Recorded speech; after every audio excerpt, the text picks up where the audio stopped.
Halo, selamat pagi, sahabat bonsai dimanapun kalian berada. Berjumpa kembali ya bersama saya Donawayan dalam channel Bonsai Elemen. Oke, bisa kalian lihat,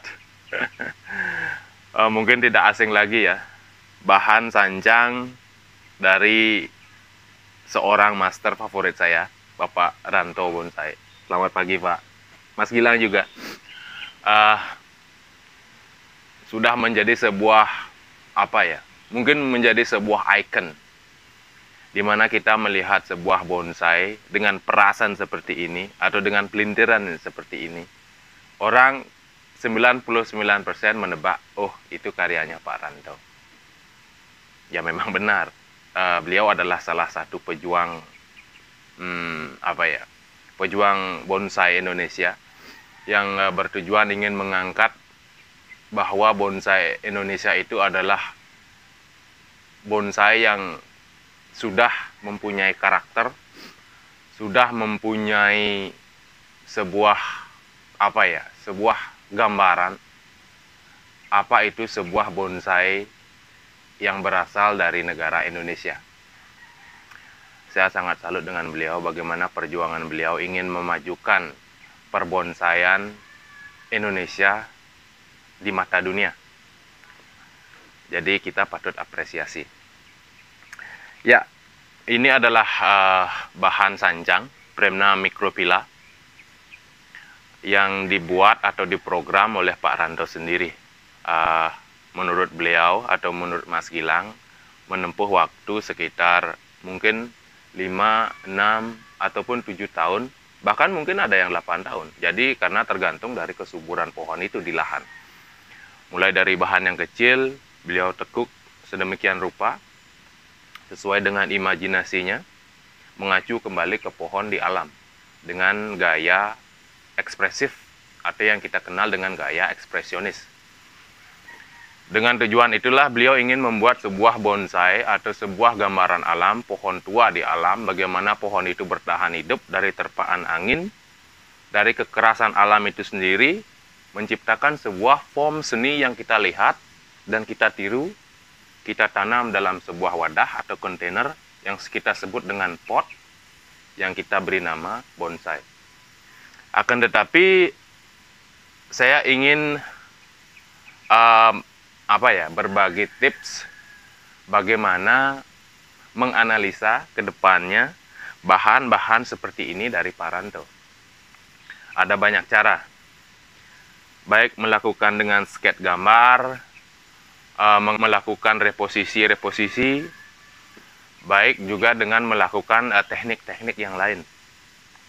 Jadi untuk bahan seperti ini, kalau kalian master ataupun sudah menggeluti dunia bonsai dengan kurun waktu yang cukup atau bahkan sangat lama, tentu saja kalian tidak berpikir dua kali bagaimana melakukan finishing bahan seperti ini. Artinya bahan yang ekspresif seperti ini, tentu saja menghargai dari karya Pak Ranto sendiri, beliau membutuhkan waktu yang begitu lama.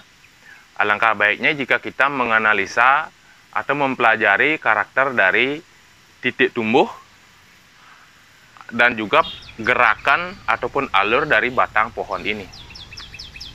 Tentu saja di sini akan ada banyak pilihan. Jika kita putar pohonnya, banyak sekali pilihan front, pilihan muka, yang nantinya kita bisa finishing sesuai dengan selera kita.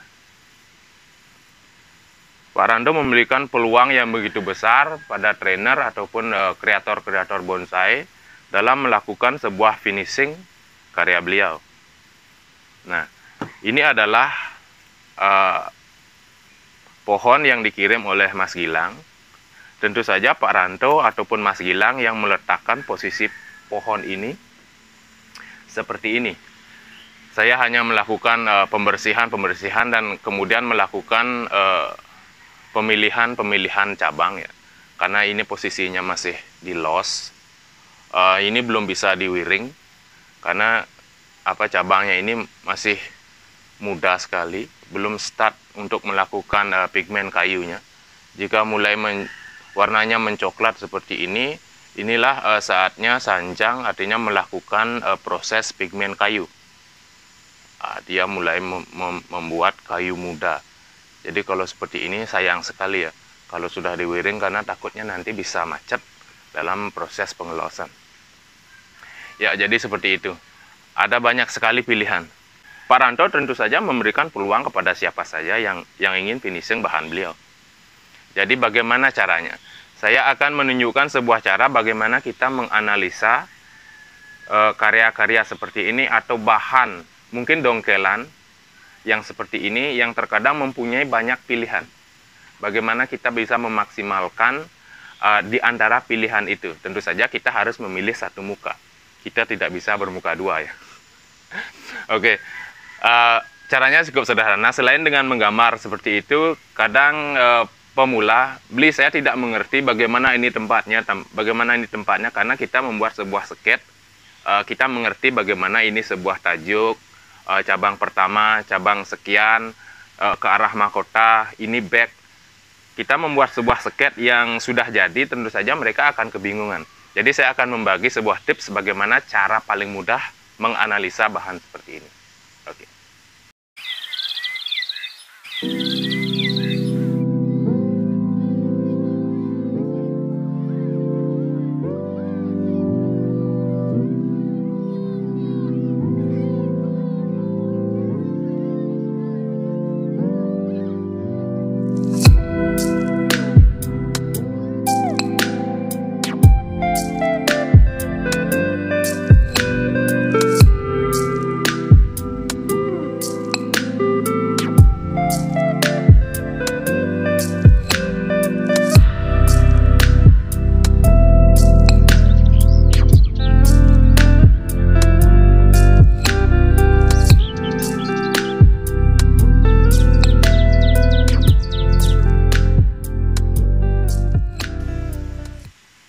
Oke para sahabat, caranya cukup mudah ya.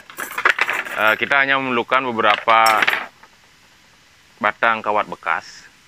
Nah, kawat bekas inilah yang nantinya kita jadikan atau umpamakan bagaimana kita mengarahkan cabang-cabang tersebut. Jadi kita mempunyai acuan struktur dasar atau bone structure, bagaimana pohon ini yang nantinya akan menjadi cabang utama dalam proses finishing tersebut. Tentu saja kedepannya akan mengalami pecahan dari anak cabang, ranting, cucu ranting, dan segala macamnya. Mulai dari opsi pertama ya. Ini dari kemungkinan ya. Ini kemungkinan dari Pak Ranto ataupun Mas Gilang sendiri. Tentu saja mereka sudah memikirkan masak-masak bagaimana pohon atau reposisi pohon ini. Tetapi di sini saya ingin membagikan sebuah tips bagaimana kita mempunyai beberapa pilihan atau beberapa opsi ya dalam melakukan proses finishing. Nah, yang pertama kita menentukan dari akar. Bisa dilihat.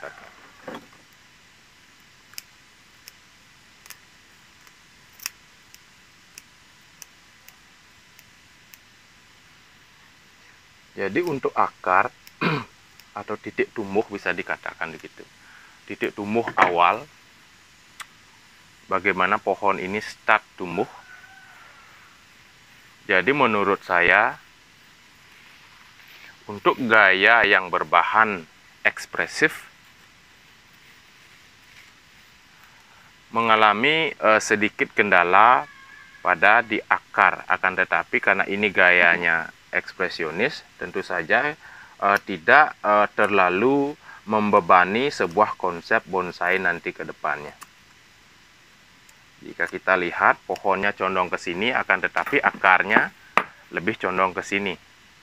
Jika kalian mau membuat akar ini lebih ke sini, tentu saja kita bisa melakukan program akar. Nah, jadi seperti ini. Akarnya juga cukup baik ya, cukup bagus.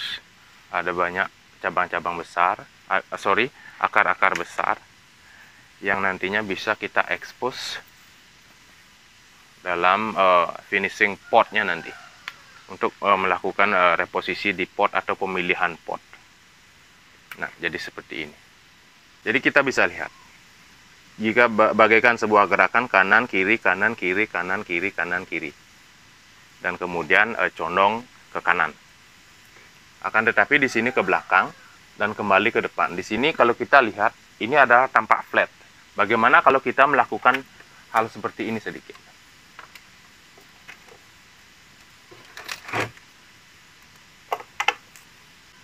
Nah, jadi dengan mengangkat bagian belakangnya, maka yang tadi kita bisa lihat flat mulai terekspos. Akan tetapi karena akarnya saya tidak ingin ini nanti terlalu bersentuhan dengan media, tentu saja tidak terlalu banyak. Nah, jadi seperti ini. Kita umpamakan ini adalah mukanya atau titik depan ya. Mungkin di sini ya.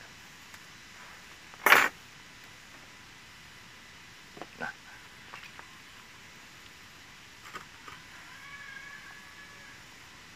Jadi titik tumbuh akar jelas, semua gerakan bisa juga terlihat jelas.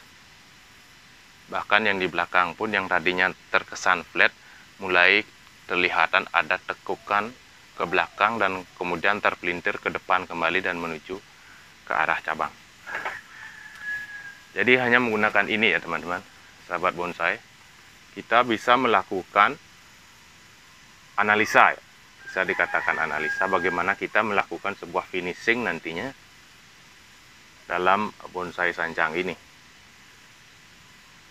Seperti saya katakan tadi, saya tidak melakukan wiring, akan tetapi karena tidak melakukan wiring karena cabang-cabang ini masih muda, jadi kasihan nanti karena proses pengelosannya ini dapat membuat cabang ini menjadi macet. Nah, jadi cukup gampang. Jadi kalian bisa mengarahkan nanti kemana kalian menginginkan dari si cabang-cabang ini agar membuat sebuah konsep-konsep percabangan yang dinamis nantinya.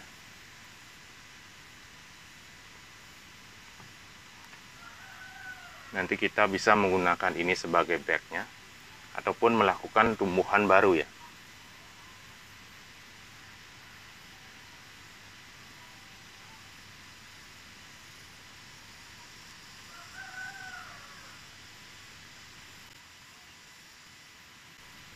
Jadi cukup mudah.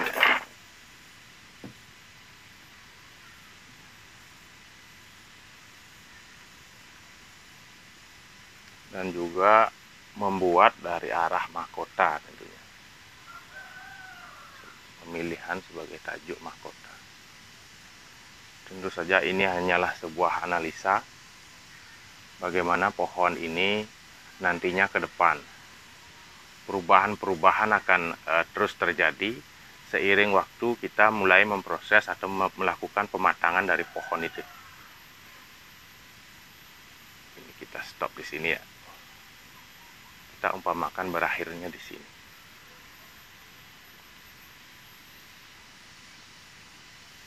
Ini kita bisa gunakan juga sebagai back.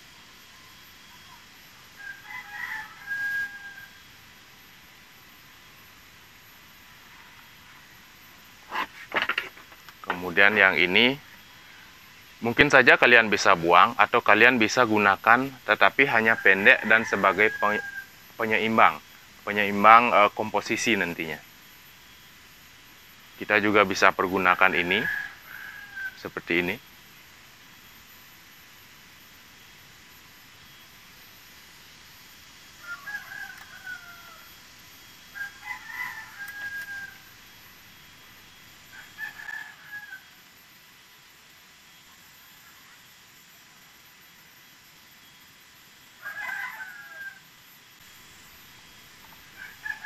Yang ini kita umpamakan tidak ada ya, karena saya tidak ingin memotong kawat saya.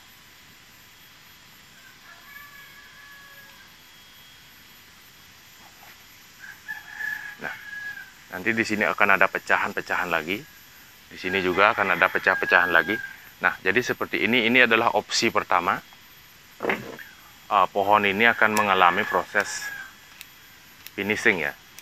Jadi cukup mudah menurut saya kalian mengerti tentang konsep atau struktur dasarnya atau bone structure-nya ya, dalam konsep percabangan nantinya.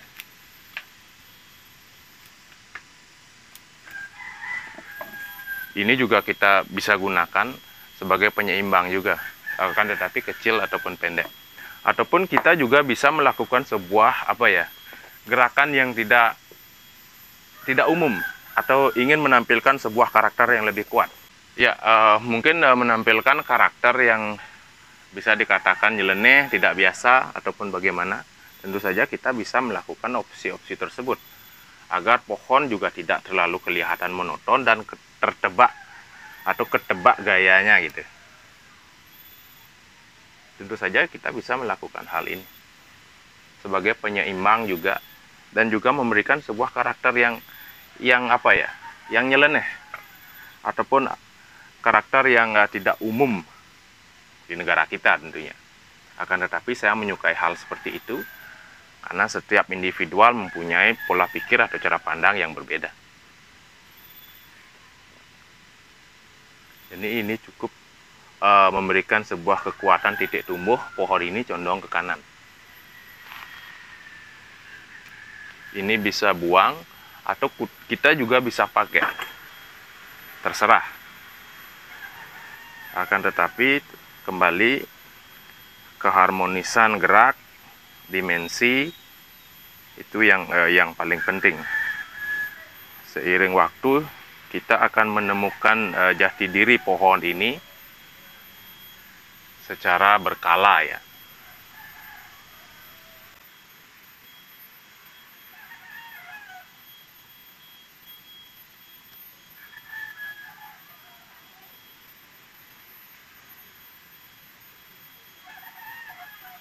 Bisa saja. Semua pilihan bisa. Kita anggap gunakan ini, atau kita memulai dari sini. Bisa saja. Oke para sahabat, kita akan mulai dari opsi berikutnya ya. Oke.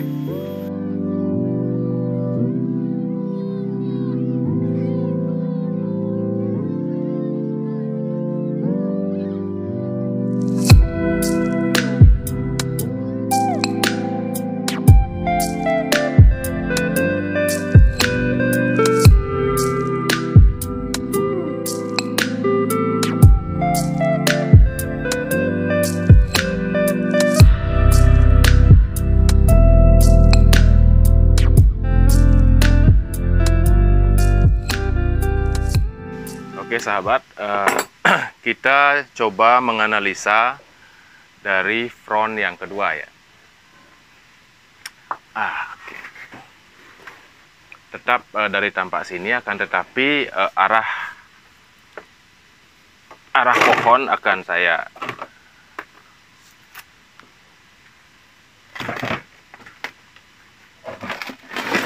rubah total.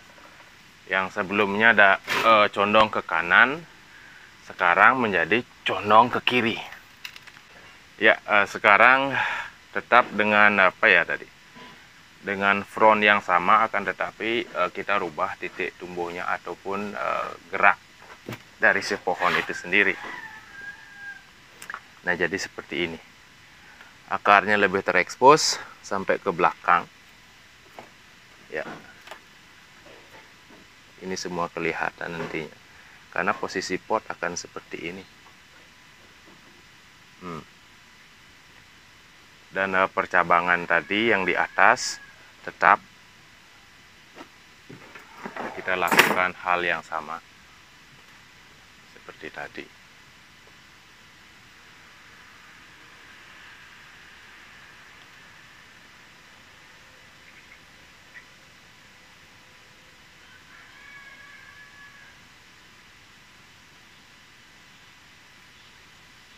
Akan tetapi di sini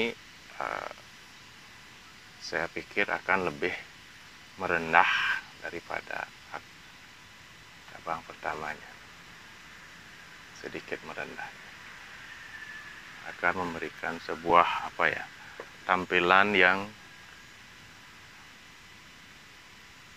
terkesan lebih dramatis.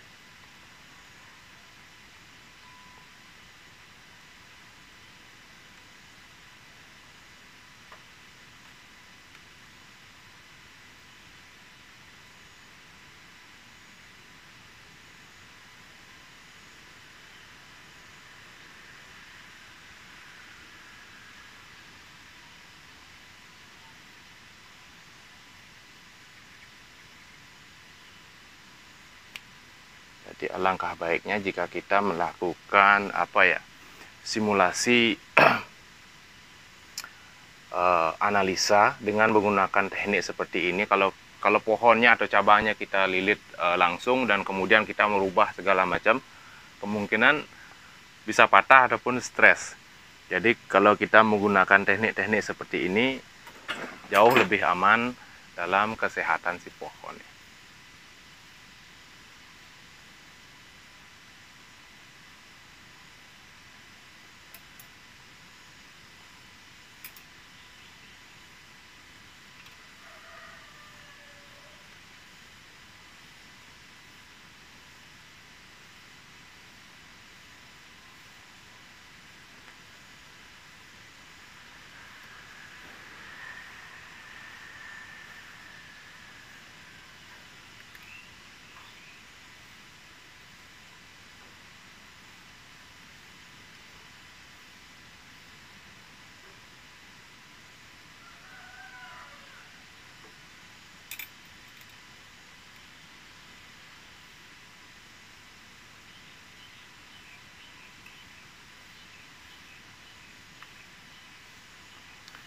Untuk panjang-panjang tajuknya nanti itu kembali ke selera ya. Ada yang suka yang panjang menggelamir ataupun yang lebih pendek dan terlihat lebih kokoh. Itu kembali ke selera masing-masing.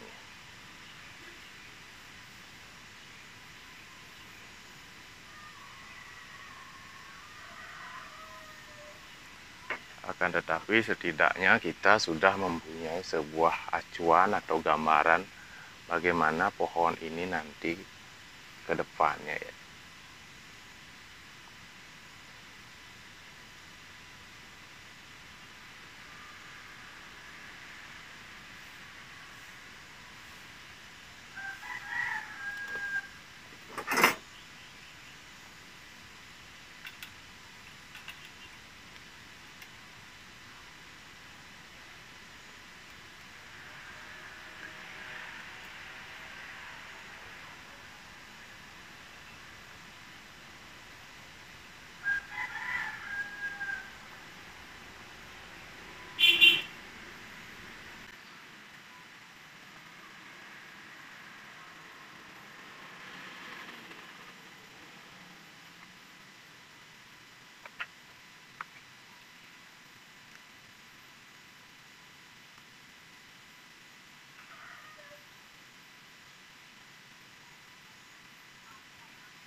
Dan juga kita bisa memakai yang ini ataupun yang ini sebagai penyeimbang seperti tadi ya. Itu kembali ke selera masing-masing. Tetapi saya lebih memfokuskan di mana titik tumbuh ataupun pergerakan pohon nantinya ke depannya pada saat kita melakukan sebuah finishing touch ya. Untuk reposisi ini juga lebih terekspos, akarnya lebih kuat, dan gayanya juga sangat dinamis ketimbang reposisi yang pada awalnya tadi.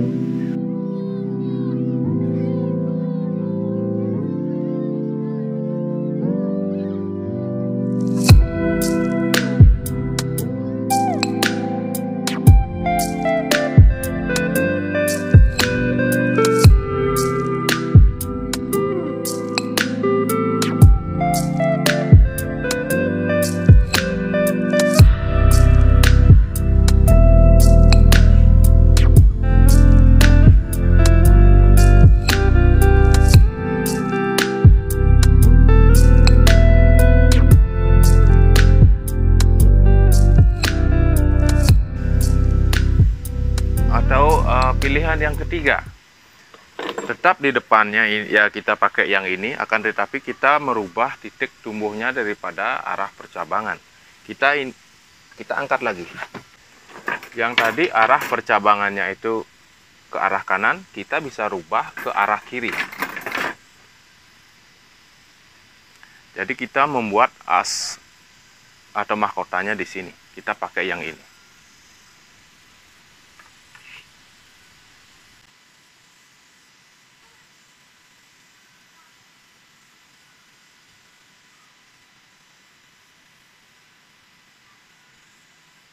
Kita tinggikan sedikit agar ini bisa terekspos nantinya, patahan yang di belakang bisa terekspos.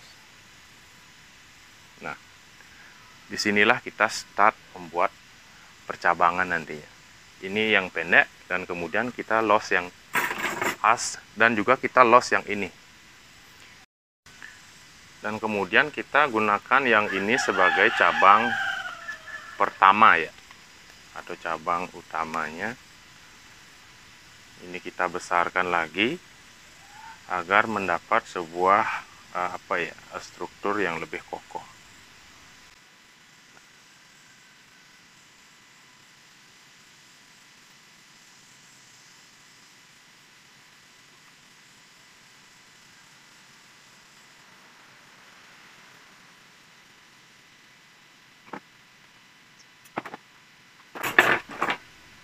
Dan juga menggunakan yang ini.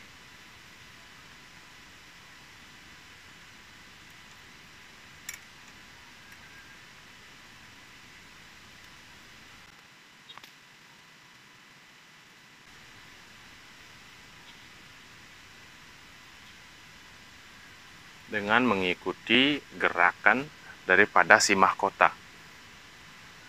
Nah,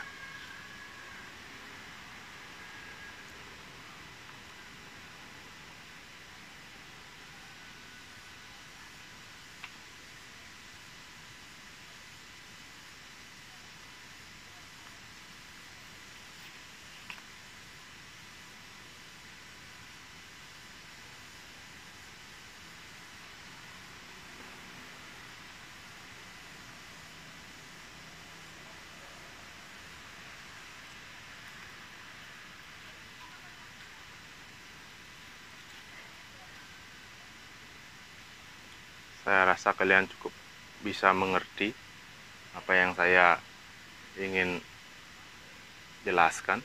Coba jelaskan. Nah, bahkan dalam posisi seperti ini atau opsi yang ketiga ini, pohon lebih terlihat mengalami sebuah terusan yang lebih dramatis ya. Dia kanan kiri, kanan kiri, kanan kiri, kanan kiri, terus menuju ke arah mahkota. Ini jangan sampai kita kita tutup, karena disinilah menjadi sebuah kekuatan ya, ataupun bisa dikatakan second interest. First interestnya itu dari akar ke sini. Ini yang kita frame, kita expose, kita tonjolkan, dan kemudian yang kedua yang ini juga kita tonjolkan. Seiring kita melakukan sebuah percabangan yang dinamis tentunya.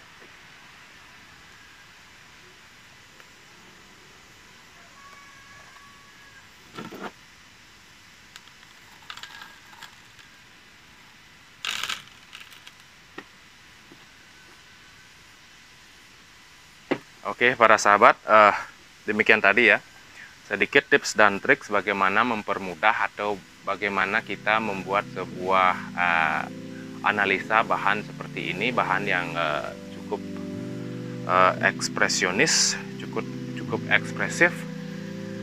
Tentu saja di sana banyak sekali pilihan, itu kembali kepada kalian, reposisi mana yang lebih kalian dominan sukai, ataupun jenis percabangan yang kalian ingin tonjolkan atau ingin kalian teruskan dalam bahan seperti ini. Buat Pak Ranto, terima kasih banyak, juga buat Mas Gilang, buat sahabat, jika kalian mempunyai reposisi 1, 2, dan 3 tadi, saya juga ingin mengetahui bagaimana pandangan kalian. Kalian bisa tulis di kolom komentar reposisi 1, 2, dan 3 yang menurut kalian bisa mengacu pohon ini lebih maksimal ke depannya dalam proses finishing. Oke para sahabat, buat Pak Ranto, Mas Gilang, terima kasih banyak. Kalian orang-orang yang hebat. Kalian akan membawa bonsai Indonesia lebih terkenal, lebih dihargai di mata dunia perbonsaian. Oke, ikuti terus channel Bonsai Elemen bersama saya, Donawayan.